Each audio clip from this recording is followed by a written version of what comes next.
his own history, because he had no history yet. And as I go back to his first writer, didn't write yet, Homer. We have to understand that at this conference here, you must act as if, and you are, man, God's gift to humanity. You do not have to get up and say, I am somebody. Damn, if you don't know you're somebody. Some of you believe you're somebody because somebody hand out a piece of goat skin, sheep skin, dog skin, or some junk like that and tell you, now you got a PhD. So now you feel you're somebody.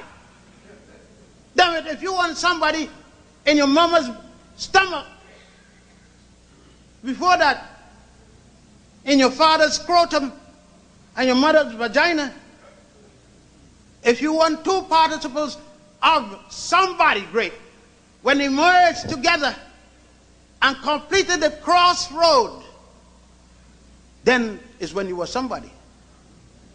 You were somebody when your mama became conscious of the fact that she was pregnant, having you in heaven, her womb. You're somebody then. Don't have to wait to go to some school to get a piece of paper, to get some people in a committee to approve you, to be somebody. If that is so, who gave up the first degree? A man who didn't have any. A man who set up the standards and based upon what he knew and called that a degree. And as time went along, did more and give it title. And the first, as I said, when we was at the University of Salamanca, which we had built at the time calling ourselves Moors, designing a school from the University of Genève, which later became the University of Sankore, in the city of Tumbat, which the French later changed to Timbuktu. Then we were still at the crossroad, bringing Europe into thought process. We went all the way to India. And that time we called ourselves Tumuls. T-U-M-U-L-S. Today people translate that into Dravidians. And we gave the Indians, the Hindus, the Bhagavad Gita, only to become untouchables.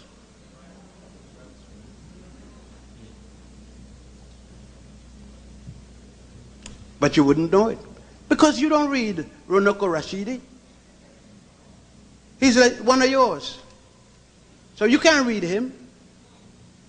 You will. As soon as the first cracker said, he got it, he knows it, you will read it. You will read it. But Clinton hasn't stopped calling people yet. He may call Runoko when Runoko get crazy one of these days. Because he's not going to call him unless he could get the stamp of the responsible Negro. I love being irresponsible.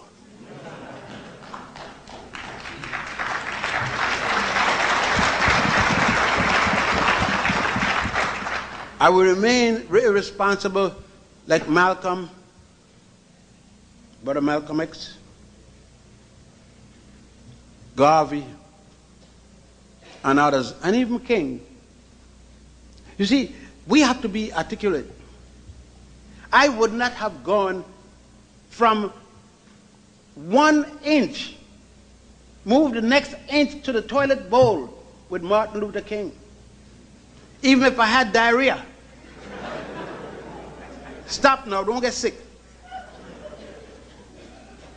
But that doesn't mean that King didn't like me and didn't give his life for me. His methodology of fighting for me, I would not have taken. Nobody hit my mama, put her in front of dogs and pull on her, pull my mama's legs open for the world to see. That brother, that bastard gonna die. If I gotta pay a junkie to kill him, he gonna die.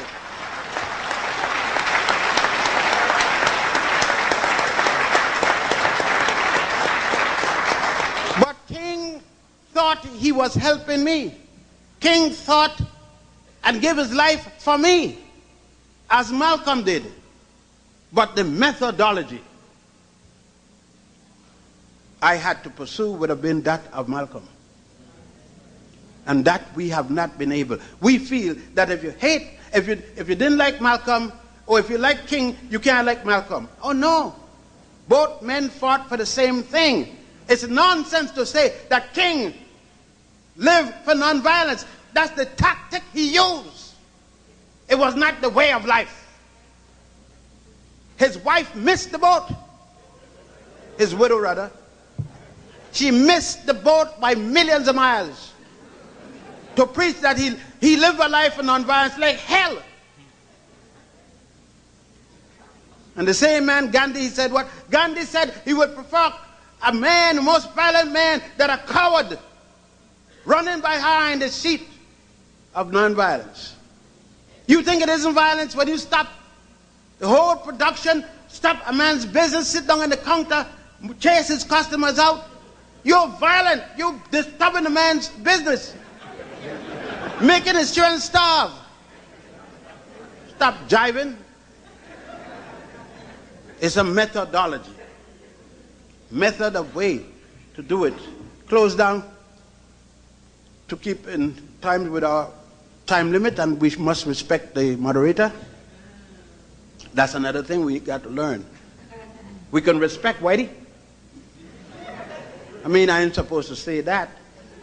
But then they call me nigger, possum eater. Possum tastes good. Coon, black sambo, all that. They even one time, a guy called me Snow White one time. No, you talk about insult.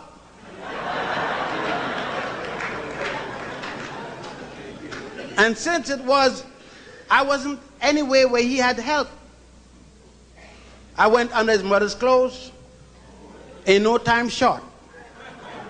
Told him all about her dirty self. And then kicked his ass in his mouth. And said, the next time, you're going to die. But you all can't do that. You believe in nonviolence. You don't believe in nonviolence. You're too damn scared to die. And you don't have no problem shooting each other. Your problem is shooting crackers.